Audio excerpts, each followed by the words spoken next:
A good evening to you all, and thank you very much for joining us here on Rwanda Television News tonight. We do hope you had yourselves a very productive Thursday. Now here's a sneak peek at our edition. The National Electoral Commission announced the provisional results of the just concluded presidential election, in which President Paul Kagame won by 99.18%.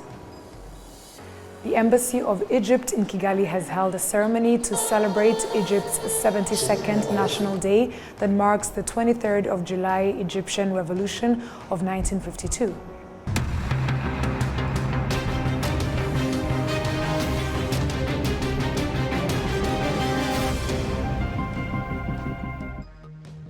We are very glad to have you accompanied tonight, coming to you straight from the city of Kigali, and my name is Martina Avera.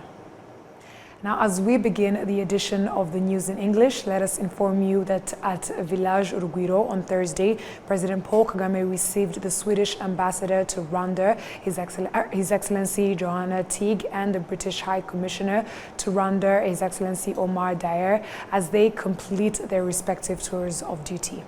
Her Excellency Johanna Teague began her tour of duty here in Rwanda back in 2020, while His Excellency Omar Dyer was appointed as the British High Commissioner to Rwanda in January 2021.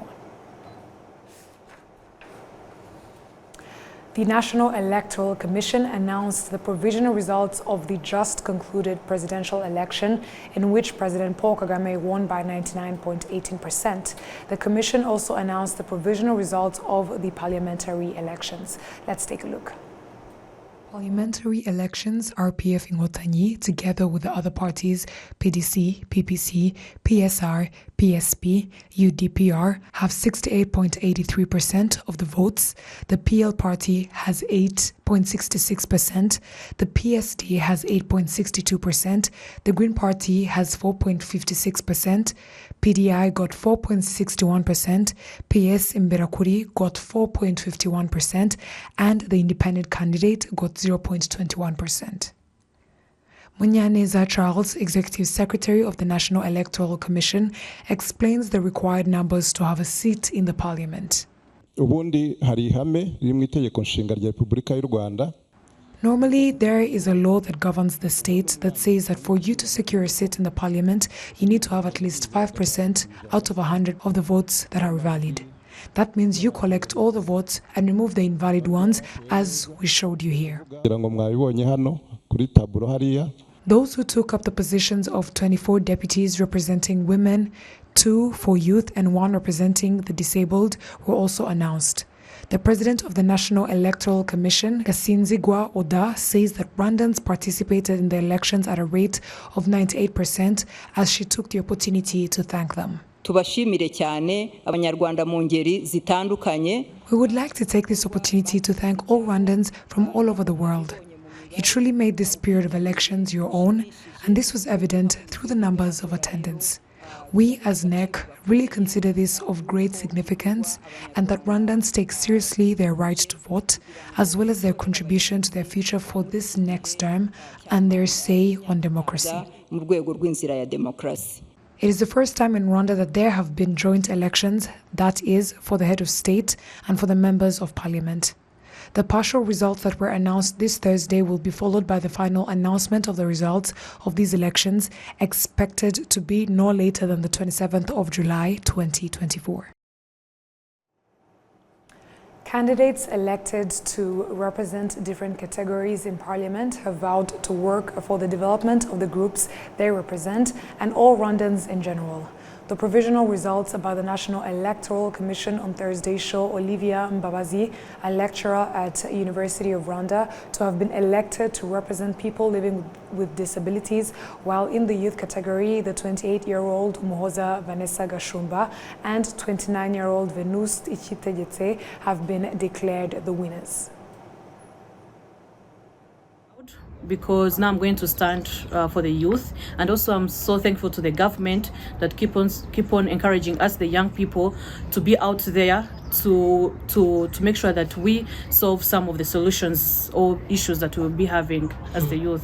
What I'm going to do is to continue to do advocacy for the young people, as the young people, to look at some of the solutions and the issues that we may be facing as the young people, to make sure that we, the young people, we are the voice and we make a change and we continue to progress. Now I'm so happy, and I thank God and all the youth who vote me and they give me the hope, and I agree that I'm going to support the young people to be the voice of the youth in the parliament. What I'm going to do is to be the youth voice in the parliament, come together with the young people from the village up to the national level, listing the challenge they have, the problem they have, and go in parliament, be the voice for the young people. Officials at the National Electoral Commission have noted that combining the presidential and parliamentary elections has proved very beneficial. For the category of female representatives in parliament, 24 winners have also been declared as part of the provisional results. The Embassy of Egypt in Kigali has held a ceremony to celebrate Egypt's 72nd National Day that marks the 23rd of July Egyptian Revolution of 1952, which saw the establishment of the modern Republic of Egypt. Addressing those present, Egypt's ambassador to Rwanda commended the level of cooperation that exists between the two nations and congratulated President Paul Kagame for his victory in the just concluded elections. Since we are the first diplomatic mission in Kigali to celebrate its National Day after the presidential elections were held in Rwanda, we are also celebrating tonight the glorious victory of His Excellency President Paul Kagame, where the votes reflected the deep confidence of the Rwandan people in the wisdom of their political leadership. Distinguished guests, so please allow me to congratulate our Rwandan brothers and sisters on reaching such an important milestone in the history of this great nation, whose resilience and tolerance are of inspiration. Resuming once again on today's event, on July the 23rd of 1952, our revolution changed the course of history, not only in Egypt, but across the entire Arab world and even beyond. Domestically, it ushered in an era of proud Egyptian patriotism. Your Excellency, the revolution introduced rapid industrialization, socio-economic reforms, and embraced social justice as a pillar for development. Internationally, the revolution cemented Egypt's regional status as the leader of the Arab world and one of the co-founders of the Non-Aligned Movement. It also inspired independence movements, mainly in Africa, Asia, and Latin America. It gives me great pleasure to highlight the growing strength of Egypt-Rwanda relations. It's worth mentioning in this context that the true brotherhood between His Excellency President El-Sisi and His Excellency President Kagame serves the interests of both countries, where His Excellency President Sisi was keen to congratulate his brother President Kagame on a phone call emphasizing Egypt's commitment to maintain close relations with Rwanda. In fact, both leaders met frequently, and their most recent meeting was held last month in the brotherly Kingdom of Jordan at the Gaza Emergency Aid Summit, where the participation of His Excellency President Kagame was highly valued and appreciated, as he is well known worldwide for his keenness on offering help to those in need of justice. That being said, the bilateral relations between Egypt and Rwanda are always flourishing in all aspects. We are already working together to open Egypt-Rwanda Dr. Magdi Yaqub Heart Center by 2025 on the outskirts of Kigali, which worldwide definitely help Rwanda become a regional medical hub, offering assistance to the neighboring countries in Eastern and Middle Africa. The guest of honor at the ceremony, the permanent secretary in Rwanda's Ministry of Foreign Affairs and International Cooperation, also noted that the close ties between Rwanda and Egypt. We are not only celebrating Egypt's vibrant history and culture, but we are also celebrating the strong friendship, sisterhood between Rwanda and Egypt and that binds our countries together. Indeed, Egypt's journey to independence that was marked by the pivotal Egyptian Revolution of 1952 is a testament to the resilience and the determination of its people. And the Free Officers Movement revolution really set the stage for a modern Egypt. And today we raise a toast to the freedom, progress, and unity. Excellencies, the ties between Rwanda and Egypt have always been robust. And as I look around tonight and I hear from Her Excellency the Ambassador, I'm really reminded of the numerous ways our friendship, partnership has really flourished over the years through, of course, diplomatic engagement, culture exchanges, trade, investment, and as highlighted shortly, the recent high-level interaction between the two heads of states, including a memorable exchange last month in the Kingdom of Jordan that underscored the friendship of our cooperation. Excellencies, Rwanda is on a journey, an exciting journey of the social economic development with a keen focus on education, health, and capacity building. And we highly value our partnership with Egypt. There are many ways, but I want to also highlight one key area in the healthcare that was mentioned tonight. And the Egypt-Rwanda Health Center in Masaka will become a beacon of our shared vision for a healthy, prosperous nation. And the center will not only enhance Rwanda's cardiac care capabilities, but will also serve as a model for the regional healthcare excellence, attracting patients from East Africa and from the continent. And our collaboration as well has been strengthened in the defense and security sector, highlighted indeed by the inauguration of the Egypt Defense Office in Rwanda this year in February, and we are very happy. It really marks a significant milestone in our bilateral cooperation. Environmentalists and investors in conservation projects, particularly in the restoration of wetland areas, recognize this as a crucial approach to developing the economy of Rwanda and Africa.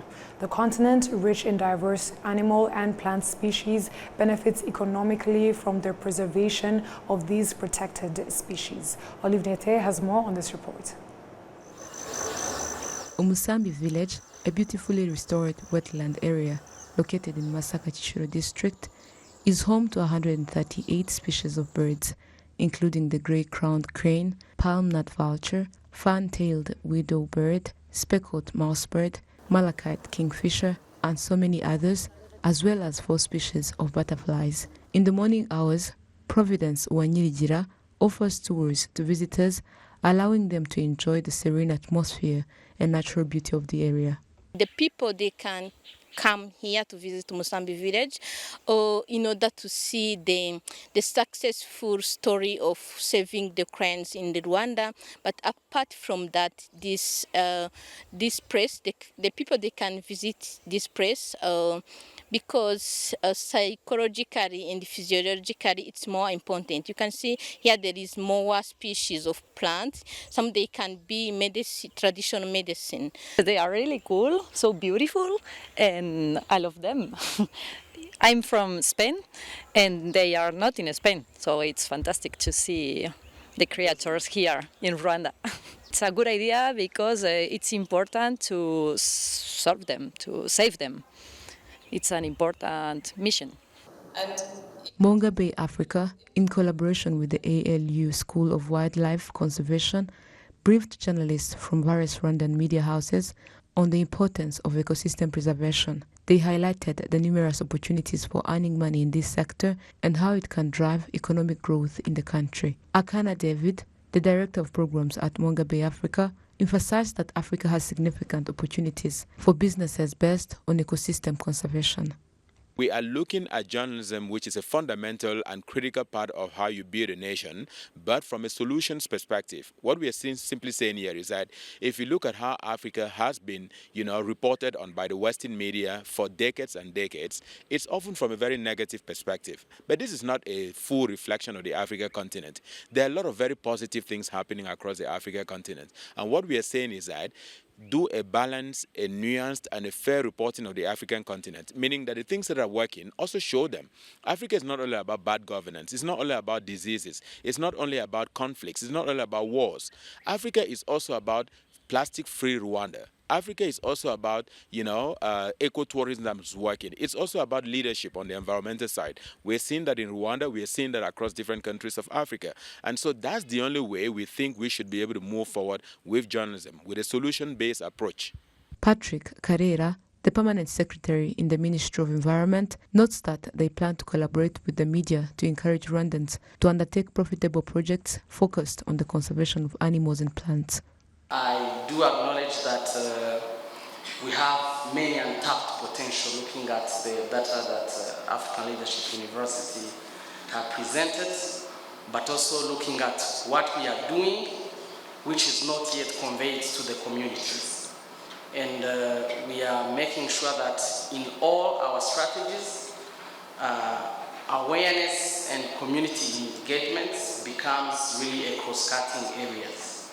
This is where we are also deploying many investments in terms of capacity building, both for our indices, but also ensuring that every policy that we develop is also citizen-centered.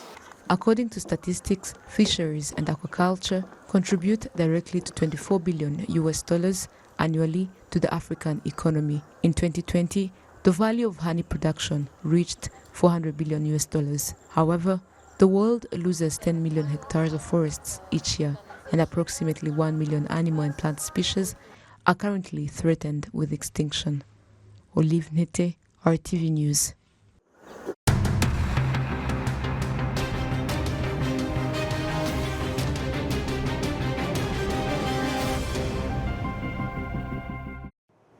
On behalf of the news production team as well as the technical team, would like to thank you very much for sticking with us on RTV News. And on that note, would like to say stay safe and have a great night.